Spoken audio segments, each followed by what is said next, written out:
গত রাত্রে FIFA the বেস্টের অকেশনটা গেছে এবং ওই ফেস্টে অ্যাওয়ার্ড তো দেওয়া হয়েছে।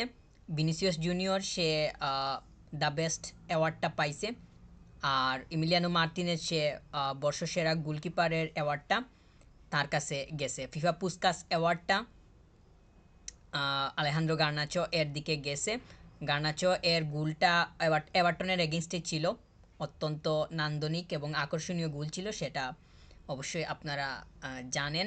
গোলটা বাইসাইকেল কিক ছিল, ভালো একটা সুন্দর গোল ছিল। অবশ্য ওই গোলের মতো যে কম্পিটিটিভ যেই লিগগুলো আছে ওইখানে যে আর কোনো ওই রকম নান্দনিক গোল দেখা গেছে গত বছরে সেটা হয়নি। তো আলেহান্দ্রো গার্নাচো এর গোলটা বলা যায় যে এক প্রকার অনেকটাই এগিয়ে ছিল এই অ্যাওয়ার্ডটা পাওয়ার জন্য। আর তার অ্যাওয়ার্ডটা আমার কাছে মনে হয় যে যথেষ্ট না, একদম সর্বোচ্চ পরিমাণই ডিজার্ভিং ছিল। অবশ্য যেই যে অ্যাওয়ার্ডগুলা দেয়া হয়েছে সবগুলাই ডিজার্ভিং ছিল, সেটা বলতেই হয়। ইমিলিয়ানো মার্তিনেজকে মানে বর্ষসেরা গোলকিপার নির্বাচন করার পেছনে যেই গল্প কিংবা যেই বিষয়গুলা কাজ করছে, সবথেকে বেশি আমার কাছে মনে হয় যে তার ক্লাবের হয়ে যে পারফরমেন্সটা, এইটা অনেক বেশি পরিমাণ কাজ করছে। সে আস্তন বিলার হয়ে ওয়েফা চ্যাম্পিয়ন্স লিগে খেলতেছে বা কোয়ালিফাই করছে, ওইটার পেছনে তার কিন্তু অবদান অনেক বেশি ছিল, কিংবা বিরাট একটা অবদান ছিল। তো সে পেছনের দিকটা অর্থাৎ গোলকিপারের পজিশনটা যেইভাবে রান করছে কিংবা ওই জায়গাতে সে যেইভাবে ছিল, ওইগুলোর কারণে তার এই অ্যাওয়ার্ডটা পাওয়া অনেকটাই সহজ হয়ে গেছে। তাছাড়া সে তো ব্যালন ড'রের লিস্টে ছিল এই বছরের যেই অ্যাওয়ার্ডটা দেওয়া হয়েছে এইটার। তো তার এই যে গোলকিপারিংয়ের বর্ষসেরা অ্যাওয়ার্ডটা, সেইটা তার যথেষ্ট পরিমাণ তার কাজের দিকটা বিবেচনা করলে সেটা অবশ্যই যুক্তিসঙ্গত বলাই যাবে। কারণ সে যেইভাবে গত সিজনটা কিংবা এই যেই সময়টা প্রেফার করে এই অ্যাওয়ার্ডটা দেওয়া হয়েছে, ওই সময়ের মধ্যে যেইভাবে ছিল কিংবা খেলছে, ওই রকম অন্য কোনো গোলকিপার যে এতটা পরিমাণ ইফেক্টিভ ছিল সেইটা বলার আসলে ওইভাবে কোনো সুযোগ নাই। একজন গোলকিপার হিসাবে ইন্ডিভিজুয়ালি যতটুকু পরিমাণ পারফরমেন্স দেয়া দরকার, আমার কাছে মনে হয় যে মার্তিনেজ ওই সময়টাতে তার থেকে বেশি পরিমাণও দিতে পারছিল। কারণ আস্তন ভিলা তারা দীর্ঘ একটা সময় পরে ওয়েফা চ্যাম্পিয়ন্স লিগে কোয়ালিফাই করছে। তো এইটার পেছনে তাদের কোচিং স্টাফ বা উনাই এমেরি তাদের কোচ থেকে শুরু করে প্লেয়ার্স তো সবগুলারই অবদান আছে, কিন্তু ইমিলিয়ানো মার্তিনেজকে কোনোভাবেই এক পাশে রেখে কথা বলার কোনো সুযোগ আসলে নাই। আস্তন ভিলাকে নিয়ে কথা বলতে হলে কিংবা তাদের টিমকে নিয়ে কথা বলতে হলে কিংবা তাদের দলগত কাজকে নিয়ে কথা বলতে হলে মার্তিনেজের কথা অবশ্যই সামনে আসবে কিংবা আনতে হবে, এইটা মোটামুটি বাধ্যতামূলক। আর সে তো ইয়াসিন ট্রফিও জিতছে, তো তার যে ধারা কিংবা পারফরমেন্সটা সে যেইভাবে শো করতেছে, এইগুলার কারণে তার অ্যাওয়ার্ডগুলা নিজের করে নিতে পারাটা এত বেশি পরিমাণ মানে দুর্বল কোনো বিষয় কিংবা তার জন্য অসম্ভব কোনো বিষয় হইতেছে না। তার কাছে অ্যাওয়ার্ডগুলা আমার কাছে মনে হচ্ছে যে এমনিতেই মানে হেঁটেই চলে আসতেছে। সে যেইভাবে পারফরমেন্স করতেছে এইগুলার ফলে তার এই ধরনের অ্যাওয়ার্ড পাওয়া কিংবা তার ইন্ডিভিজুয়ালি সে অন্যান্য গোলকিপার থেকে এগিয়ে থাকতেছে কিংবা থাকবে, সেইটা অনেকটাই নিশ্চিত হয়ে যাইতেছে। তাছাড়া সে তো তার জায়গাতে গত সময়গুলাতে যথেষ্ট পরিমাণ ঠিকঠাক ছিল। আর্জেন্টিনার হয়েও তার পারফরমেন্স যথেষ্ট পরিমাণ ইফেক্টিভ ছিল। তো সব কিছু বিবেচনা করে তার এই অ্যাওয়ার্ড পাওয়াটা অবশ্যই লজিক্যাল এবং সে সেটা করতেছেও। একজন গোলকিপার হয়েও সে মানে গত ব্যালন্ডরের যেই লিস্টটা কিংবা ওইখানে যে কম্পিটিশন হয়েছে প্লেয়ার্সগুলার, ওইখানেও তার নামটা ছিল। তো সে ওই জায়গাতেও ভালো করছে।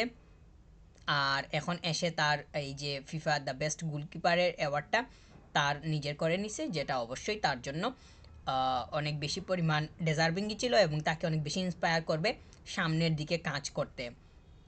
আস্তন বিলার হয়ে সে বর্তমান সময়ে নিয়মিতই খেলতেছে। আস্তন বিলা তো এখন ওয়েফা চ্যাম্পিয়ন্স লিগে পার্টিসিপেট করতেছে। অবশ্য গত সিজনে তারা ওইটা নিশ্চিত করছিল বলেই এখন তারা পার্টিসিপেট মানে করতেছে আর কি। তো তাদের এই যাত্রাটা কিংবা তাদের ইউজিএলে আসাটা অনেক লম্বা একটা সময় পরে তারা আসছে। তো ওইটার পেছনে তাদের দলগত কাজের যে ভূমিকাটা সেইটা তো খুব ভালোভাবেই সবাই দেখছে এবং ওই জায়গাতে নির্দিষ্ট প্লেয়ার হিসাবে এমিলিয়ানো মার্তিনেজ তার নিজেকে খুব ভালোভাবেই উপস্থিত করছিল। তো ওইটার কারণে তার এখন এসে এই ধরনের অ্যাওয়ার্ডগুলা তার কাছে স্বয়ংক্রিয়ভাবেই বলা যায় যে এক প্রকার আসতেছে। আর অন্যদিকে আলেহান্দ্রো গার্নাচো, সে তো তার একটা গোল মানে স্কোর করে, যেটা অনেকটাই ফ্যাসিনেটিং ছিল, অবশ্যই ভালো গোল ছিল। আর এইরকম গোল যে খুব বেশি পরিমাণ মানে দেখা যায় সেইটা বলারও কোনো সুযোগ নাই, কিংবা বিগত সময়গুলোতে যে দেখা গেছে সেটাও ওইভাবে হয় নাই। তো তার স্কোরটা এভারটনের এগেনস্টে, ওইটা আবার এভারটনের মাঠে ছিল, এভারটনের মাঠে ছিল এওয়ে গোল, ভালো একটা স্কোর। তার দিয়াগো দালত খুব সম্ভবত অ্যাসিস্ট করছিল বলটা, মানে ডান পাশ থেকে, মাঠের ডান পাশ থেকে বলটা ক্রস করে এবং ওইখান থেকে তারপরে আলেহান্দ্রো গার্নাচো এর ওভারহেড কিকটা ডাইরেক্টলি নেট টাচ করে দেন। এখন তো তার এইটা একদম অফিসিয়ালিভাবে নির্বাচিত হয়েছে পুস্কাস অ্যাওয়ার্ডের জন্য। আপনারা নিশ্চয়ই জানেন যে পুস্কাস অ্যাওয়ার্ডটা কেন দেওয়া হয়। অবশ্যই যেই গোলটা বেশি পরিমাণ আকর্ষণীয় হয় কিংবা যেইটা খুব বেশি পরিমাণ নান্দনিক, ওইটার দিকেই এই অ্যাওয়ার্ডটা যায়। আসলে গোলটা কোন সময়ে আসতেছে কিংবা গোলটা কতটুকু টেকনিক্যাল, ওইটা আমার কাছে মনে হয় যে খুব বেশি পরিমাণ বিবেচনায় আসে না। সব থেকে বেশি বিবেচনায় আসে আসলে গোলটা দেখতে কতটুকু সুন্দর লাগতেছে কিংবা এইটা আসলে কতটুকু ভালোভাবে ডিসপ্লে হইতেছে, এই বিষয়টা সব থেকে বেশি বিবেচনায় আসে। অবশ্যই টেকনিকের এখানে বিষয় আছে। আর আলেহান্দ্রো গার্নাচো এর গোলটা যতটুকু পরিমাণ টেকনিক্যাল ছিল তার থেকেও বেশি পরিমাণ আউটস্ট্যান্ডিং ছিল, সেটা তো মানে চোখ বন্ধ করেই বলা যায়। আর গোলটা তো প্রিমিয়ার লিগে আসছে, মানে একদম টপ লিগে, ভালো সময়েও সব কিছু বিবেচনা করে, পরিবেশ পরিস্থিতি এবং তার টাইমিং সব কিছু মিলিয়ে বলা যায় যে এই গোলটা অবশ্যই ইতিহাসে, মানে ফুটবল ইতিহাসের জন্য অন্যতম একটা মানে সুন্দর এবং ঐতিহাসিক গোল হিসাবেই থাকবে। আর আলেহান্দ্রো গার্নাচো অবশ্যই এটা ডিজার্ভ করে, এই গোলটা যথেষ্ট পরিমাণ ভালো ছিল। সামনের দিকে গিয়ে হয়তো দেখা যাবে যে তার কাছ থেকে এই ধরনের গোল হয়তো আরও দেখা যাওয়ার সম্ভাবনা তৈরি হইলেও হইতে পারে। এমিলিয়ানো মার্তিনেজ, সে তার জায়গা থেকে ঠিকঠাক মতোই আছে, তার অ্যাওয়ার্ডগুলা সে নিজের করে নিতেছে। আর সে যে খুবই ধারালুভাবে অনেক আগে থেকেই এই ধরনের অ্যাওয়ার্ড নিজের করে নিতেছে কিংবা ওইভাবে যে নিজেকে উপস্থিত করতে পারছে সেটা না। সে তো এই মানে বলা যায় যে হাতে গোনা 5-6 বছর থেকেই তার ফুটবলীয় যেই জায়গাটা সেইটা খুব ভালোভাবেই সে দেখাইতেছে, কিংবা ওইখানেই তার আসলে মানে টার্নিং বলা যায়, কিংবা মানে তার প্রাইম সব কিছুই এখনই মানে দেখা যাইতেছে আর কি।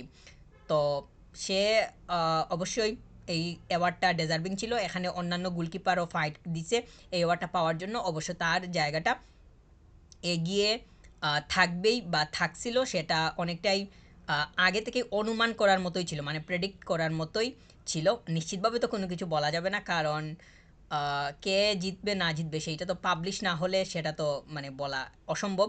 তো প্রেডিক্ট এটা করা গেছিল আর কি। যারা ভোট ভোট প্রদান করছে তো তারা তো অবশ্যই ইমরান মার্টিনেজকে এগিয়ে রাখছে। আর সে the best FIFA men's 11, the best FIFA football award 2024, মানে এই যে একাদশটা আছে সেইখানে সে জায়গা পাইছে। এই যে 2024 সালের ফিফা বেস্ট নির্ধারণকৃত যে একাদশটা, সেইখানে তো অনেকেই আছে, এটা নিয়ে আমি কথা বলবো। এখানে অন্যান্য প্লেয়ার্স বার্সা থেকেও ইয়ামাল আছে, তবে এটা নিয়ে কথা বলবো।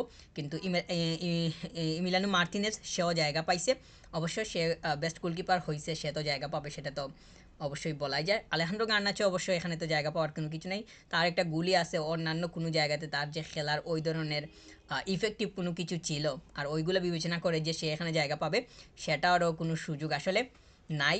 তো এমিলিয়ানো মার্তিনেজ তার জায়গাটা অবশ্যই সে খুবই শক্তভাবে উপস্থাপন করতেছে বিগত সময়গুলোতে।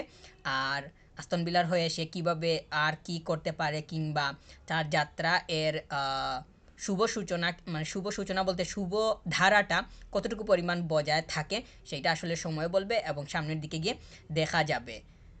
আর এমিলিয়ানো মার্তিনেজ তো অ্যাস্টন ভিলাকে অনেক বেশি পরিমাণ হেল্প করতেছে, সেইটা মানে অনেকটাই বলাই যায়।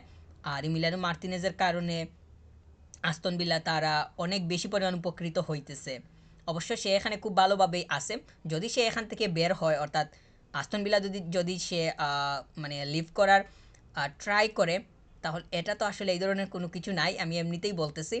এইটা যদি হয় তাহলে সে কোথায় যাবে সেটা তো একটা বিষয়। আর সে এখান থেকে বের হলে আমার কাছে মনে হয় যে আস্তন ভিলা থেকেও উন্নত মানের কোনো ক্লাবে সে জয়েন করতে পারবে, কিন্তু এই ধরনের তো কোনো কিছু নাই, কিংবা সে এখানেই থাকবে বলেই মোটামুটি বলাই যায়। তবে শেষ পর্যন্ত বা সামনের দিকে দেখতে হবে যে আসলে সে কী করে, আর তার যাত্রাটা আস্তন ভিলার সাথে কতদিন পর্যন্ত স্থায়ী হয়। সে আস্তন ভিলাকে যথেষ্ট পরিমাণ হেল্প করতেছে, তার কারণে আস্তন ভিলা এর একটা ধারা কিংবা একটা অন্য রকমের যেই তাদের পারফরমেন্সের যে ভাইব, সেটা খুব ভালোভাবেই দেখা যাইতেছে। আর ওই জায়গাতে সে খুব বেশি শাইন করতেছে, তার কারণে আস্তন ভিলা অনেকটা পরিমাণ উন্নত হয়েছে, সেটাও আমি বলতে পারি। তো তারা আস্তন ভিলা ইমলিয়ানো মার্তিনেসকে যেইভাবে ব্যবহার করতেছে, কিংবা সে ওইখানে যেইভাবে ব্যবহার হইতেছে, ওইগুলার ফলে যেই ধরনের আউটকাম আসতেছে সেইটা থেকে অনেক বেশি পরিমাণ লাভবান হইতেছে আস্তন ভিলা। এবং এইটার দেখা আসলে সামনের দিকে কতটুকু পরিমাণ থাকে কিংবা পাওয়া যায় সেটা তো আসলে জানি না, কিংবা সেইটা অবশ্যই সামনের দিকে দেখা যাবে। আর আলেহান্দ্রো গার্নাচো সে ম্যানচেস্টার ইউনাইটেডের হয়ে বিগত সময়গুলো থেকেও পার্টিসিপেট করে আসতেছে এবং মোটামুটি বলা যায় যে নিয়মিতই খেলতেছে। এই সিজনেও তার কাছ থেকে গোল দেখা গেছে কিংবা সে খেলতেছে। আর তার একটা গোলের কারণে এভারটনের এগেনস্টে যে গোলটা পুস্কাস অ্যাওয়ার্ড পাইলো, তো ওইটা তো অবশ্যই নান্দনিক ছিল, অবশ্যই এটা ঐতিহাসিক একটা গোল হয়েছে এবং ওইটা একটা হিস্টোরিক্যাল পার্ট হিসাবেই থাকবে, সেটা নিশ্চিতভাবেই বলা যায়। তো মিলানো মার্তিনেজ আর আলেহান্দ্রো গার্নাচো, তারা দুইজনই যথেষ্ট পরিমাণ ডেজার্ভিং ছিল, সেটা অবশ্যই বলাই যায়। আর যারা মানে দ্য বেস্ট হয়েছে ভিনিসিয়াস জুনিয়র এবং যে একাদশটা, এইটা নিয়ে আমি কথা বলবো, আমি আমার পরের ভিডিওতে এটা নিয়ে অবশ্যই কথা বলবো। আর ইমিলিয়ানো মার্তিনেজকে নিয়ে পরিশেষে বলি, অবশ্যই আস্তন ভিলাতে সে তার জায়গাটা স্থায়ী করে ফেলছে, কিংবা ওইখানে সে খুবই স্টেবল অবস্থায় আছে, এবং ওইটার দেখা সামনের দিকে কতটুকু পাওয়া যায় এবং এই ধরনের অ্যাওয়ার্ড তার কাছ থেকে কীভাবে বের হয়ে আসে। অবশ্য সে আর্জেন্টিনাতেও শাইন করতেছে, দুই জায়গার পারফরমেন্সের কারণে তার এই ধরনের অবস্থা। তো সামনের দিকে সেইটার দেখা কতটুকু পাওয়া যায় সেটাই হইতেছে এখন মানে মূল বিষয়।